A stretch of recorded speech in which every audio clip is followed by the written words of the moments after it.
It's been one of those weeks. Welcome back, everyone, to another episode of Psycho-Cinematic. Today we are talking about The Black Phone, directed by Scott Derrickson.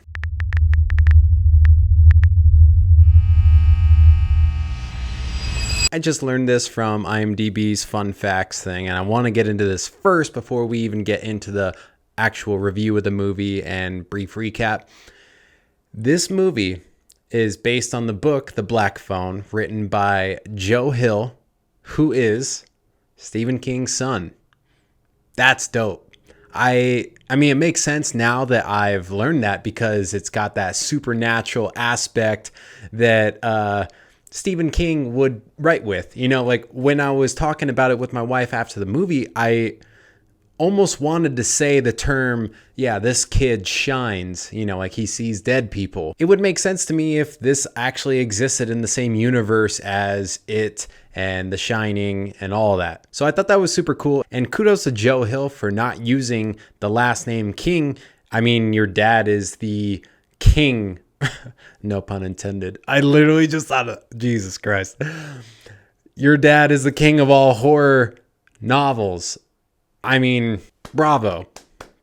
That's awesome. So this movie circles around this boy named Finney, and he's got this sister named Gwen. And we also learned that Gwen has these supernatural powers, kind of like her mom. This is what I was talking about with The Shining, and I'm sure you already know this because you probably are watching this if you've already seen the movie. She basically has dreams that mean something. She actually sees real things in her dreams, and her abusive father, you know, beats the shit out of her because, you know, she says, you're not going to be like your mom who sees and hears things, and then killed herself, basically.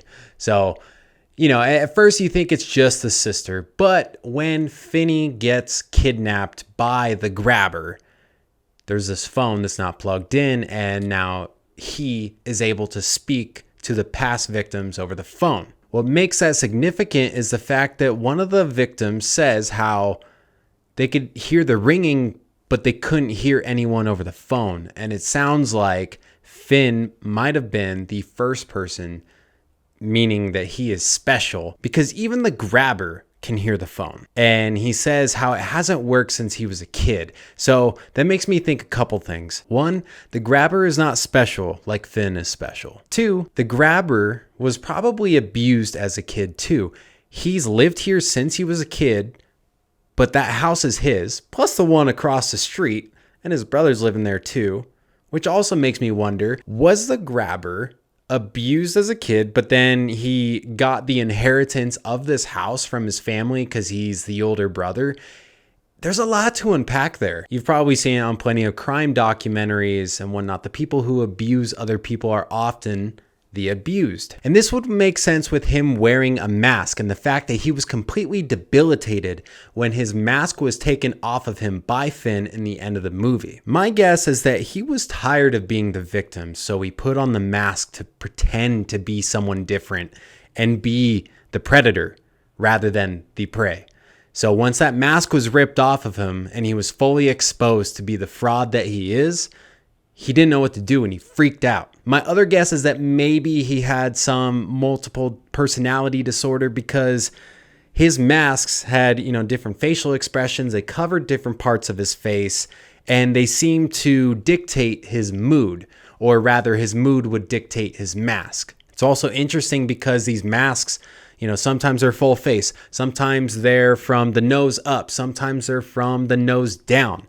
So that would mean that he's basically fully exposing himself to these victims.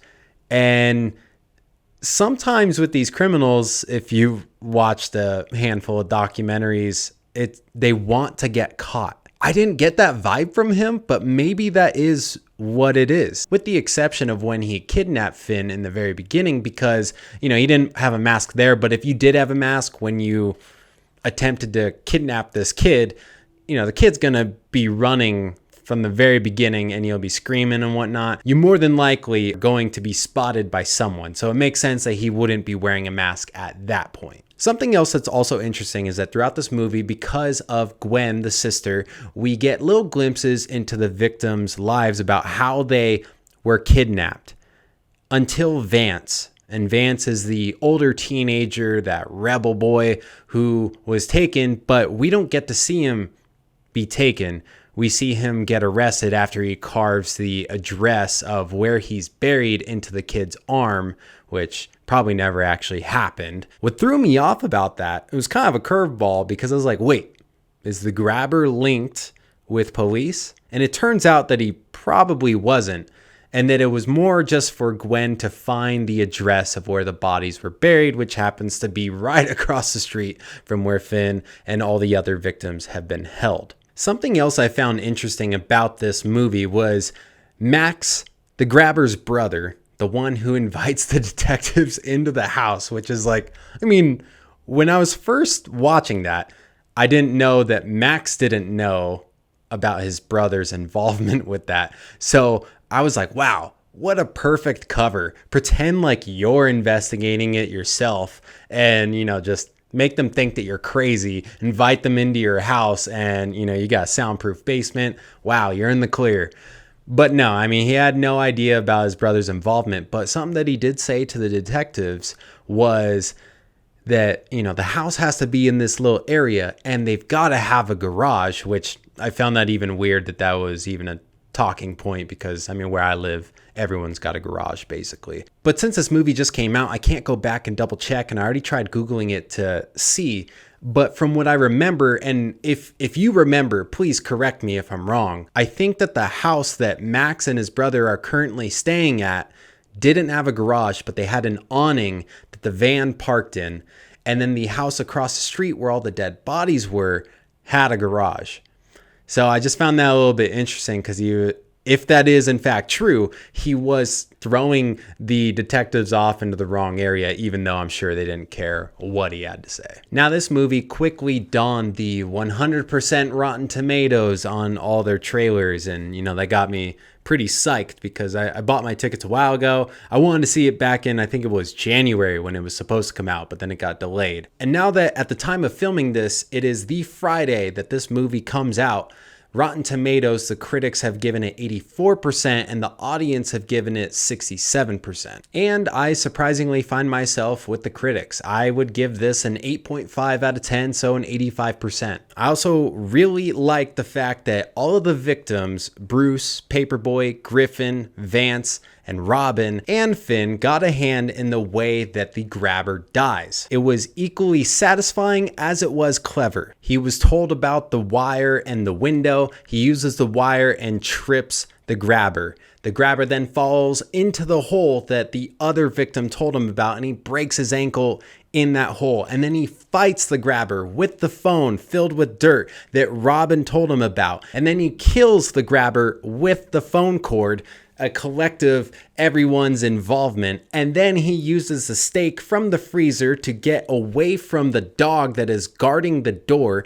And then he gets out to the padlock where he nails it in the first try this time. The combination that the other victim told him. I love that. That is so clever. I mean, honestly, I'm getting goosebumps right now talking about it because that is just all around great writing, great use of the characters. I wish more movies were like this. One thing that I didn't like was that I felt like there wasn't a ton of symbolism or deeper meanings. Before the movie started, I wrote down in my notes, search for references and symbolism for masks and don't talk to strangers. I thought there was going to be a lot to unpack there, and there wasn't so much. The other thing I wasn't too keen on, but it's really just my preference, so this isn't really going against the movie, I don't think it should at least, is that they scared the shit out of me when the first ghost victim showed up. And after that, I don't think I jumped at all. Knowing what they were capable of and how it only happened once, that jump scare was so good. But I mean, you could have gotten me at least half as good multiple times throughout the movie and added a little bit more of suspense and just that, oh my God, what's going to happen? I crave that in a movie, and I was just bummed that there wasn't more of that. And now for the joke moral of the story. In the very beginning, when Robin is beating up the bully and Gwen and Finn are talking about it, Gwen is basically saying, he deserves it. and he has it coming to him. And Finn says, no one has it coming to him. And then I just see the glasses in the joint flying onto Finn's face as the thug life meme, and him being like, yeah, no one deserves that coming to them. That's totally true until it isn't. Till you find yourself being the grabber and you're going to catch both these hands. And that's all I have for you guys today on this episode of Psycho-Cinematic. I hope you enjoyed this review of The Black Phone. If you did, leave me a thumbs up, comment what you thought down below, and then don't forget to subscribe if you haven't already, and I'll see you in the next one.